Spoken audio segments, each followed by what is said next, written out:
All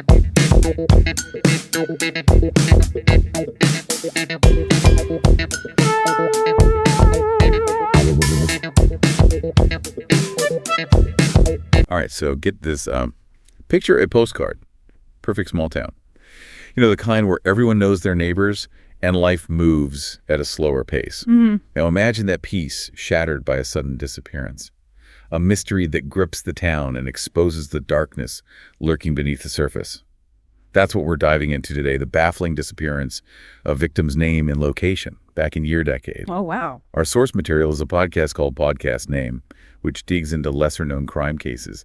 And believe me, this one is a real head-scratcher. Yeah, what makes this case particularly intriguing is the discovery of piece of evidence, #1 at the scene. Okay. It's a type of evidence, and its implications are unsettling, to say the least. Okay, so before we get to that, let's set the scene. Okay. Location was, as I said, your quintessential small town. You know, the kind of place where life seemed simple and safe. Right.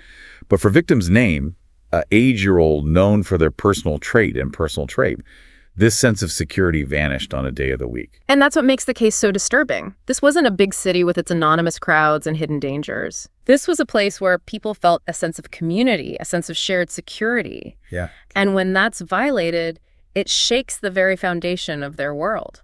Absolutely. So on this particular day of the week, describe the moment the victim was last seen, or the first sign of concern. At first, people weren't overly worried, but as hours ticked by and turned into days, a sense of dread started to creep in. You have to remember, in a close-knit community like this, people usually have a pretty good idea of each other's routines. Right. So when someone deviates from that routine without explanation, it's immediately noticeable. And in this case, that deviation was a clear sign that something wasn't right. And then on date came the bombshell key event that led to the discovery of evidence. This discovery shifted the case from a missing persons report to something far more sinister. The nature of piece of evidence, #1 and where it was found, suggested that victim's name hadn't simply wandered off. Something terrible had happened. Okay, let's talk about this evidence. Sure. Why was piece of evidence #1 so significant, and what did it tell investigators about the potential nature of the crime? Well, first of all, type of evidence can be tricky. It's not always as straightforward as, say, DNA evidence. But in this case, the specific detail about the piece of evidence suggested what it suggests about the potential perpetrator or crime. It painted a picture of someone who may have had specific knowledge or skill, or at least a familiarity with relevant subject matter. Wow. So right off the bat, this one piece of evidence raises the stakes and adds a whole new layer of complexity to the investigation. It's no longer just about finding a missing person. It's about uncovering a potentially calculated act. Exactly. And this realization sent shockwaves through the community. Remember, this was a town where people felt safe, where the idea of such a crime seemed unthinkable. Now they were forced to confront the reality that darkness could exist even in their seemingly idyllic world. So with this chilling discovery, the investigation took a dramatic turn. Suspicion started to swirl, and two names quickly rose to the surface. Suspect #1 and suspect #2. Now, suspect #1 was someone who already had a somewhat troubled history in the community. The podcast doesn't go into specifics, but it's clear that they were known to local law enforcement. This naturally made them a person of interest, especially when inconsistencies emerged in their alibi. And what about suspect #2? What was their connection to the case? Suspect #2's connection was more nuanced. They had a explained suspect #2's connection to the case. While this didn't make them an immediate suspect, it certainly placed them within the circle of scrutiny. So we have two individuals, both with ties to the case, but in very different ways. Suspect #1 with their questionable past and shaky alibi, and suspect #2 with a more ambiguous connection, yet still raising eyebrows. It's like investigators were suddenly faced with two divergent paths. Yeah. Both potentially leading to the truth, yet shrouded in uncertainty. And this is where the case really starts to take on a life of its own. You mean in terms of public fascination? Because I can only imagine how a case like this would grip a small town. Absolutely. Yeah. This wasn't just a news story, it was a personal drama unfolding in their own backyard. Theories started to emerge, fueled by speculation and rumor.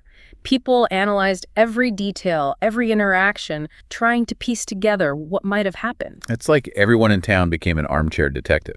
I bet the local diner was buzzing with theories and speculation. Oh, absolutely. And you can't underestimate the power of that collective focus. Right. Even if it sometimes leads to wild speculation. But in this case, two main theories really took hold. Okay. The first, let's call it theory, #1, suggested that explain the gist of theory, #1, and the evidence or assumption supporting it.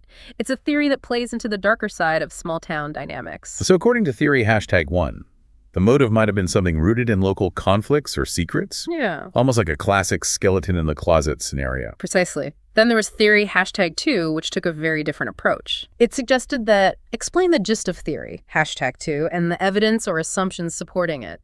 This theory leaned more towards the idea of an outsider, someone passing through, who might have targeted victim's name for unknown reasons. So one theory points to internal conflicts within the community, while the other suggests an external threat.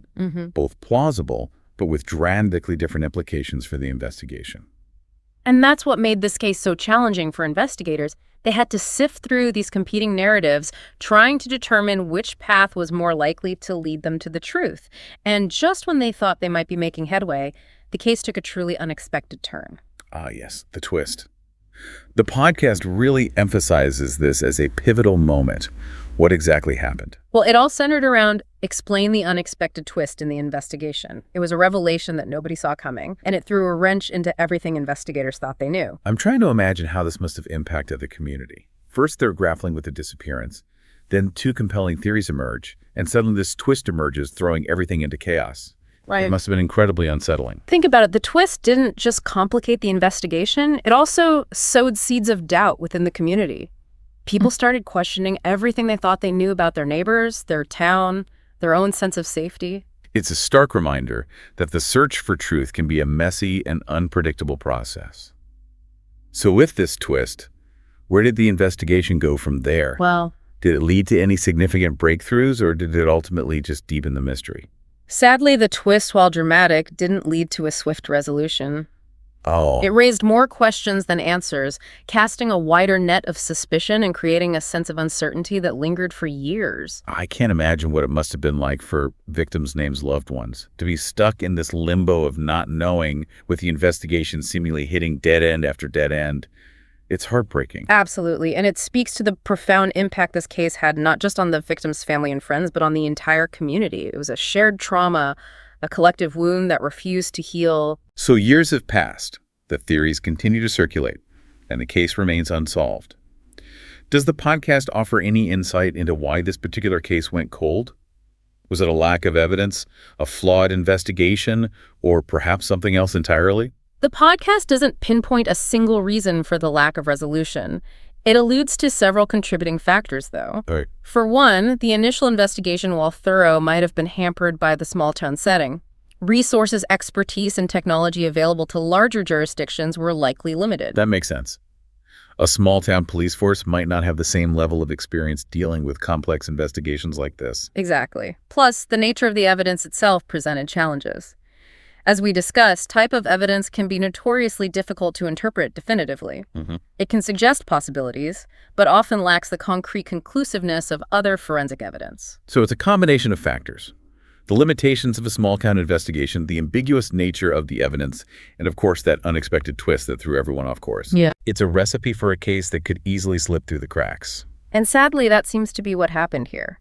The trail went cold, the leads dried up, and the case gradually faded from public attention. But even though the headlines faded, the impact of this case lingers. Oh, yeah. I mean, how could it not? This was a life cut short, a mystery left unsolved, a community forever marked by the tragedy. It's a chilling reminder that even in the most seemingly peaceful corners of the world, darkness can find a foothold. And some wounds may never fully heal. It also highlights a crucial aspect of these unsolved cases, the human element. The lives forever altered the families, left with unanswered questions, the enduring ripple effect on the community. It's a stark contrast to the often sensationalized portrayal of true crime in media. I think that's what makes this deep dive so compelling. It's not just about the puzzle of the crime itself, it's about the human caustic, the lingering impact on those left behind. And that brings us to a crucial question. What happens when a case like this goes cold? The podcast doesn't offer any clear answers, but it does suggest that hope in some form persists. Hope for what? For a resolution after all these years. It's more nuanced than that.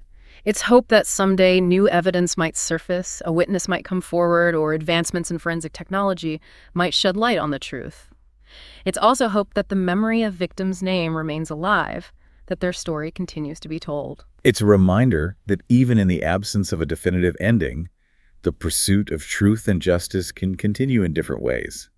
It might not be the closure that everyone desires, but it's a form of resilience, a refusal to let the mystery consume them entirely. And that, in a way, is the most powerful takeaway from this deep dive. It's not just a story of a crime, it's a story of human resilience in the face of profound loss and uncertainty. A story that compels us to confront the darkness, to grapple with the unknown, and to never fully relinquish the hope for answers, however elusive they may be. Well, that's a powerful note to end on. Thanks for joining us on this journey into the heart of a haunting mystery. Remember, the next time you think about small towns and idyllic settings, remember that beneath the surface, stories linger, mysteries unfold, and the human spirit in all its complexity and resilience continues to search for answers.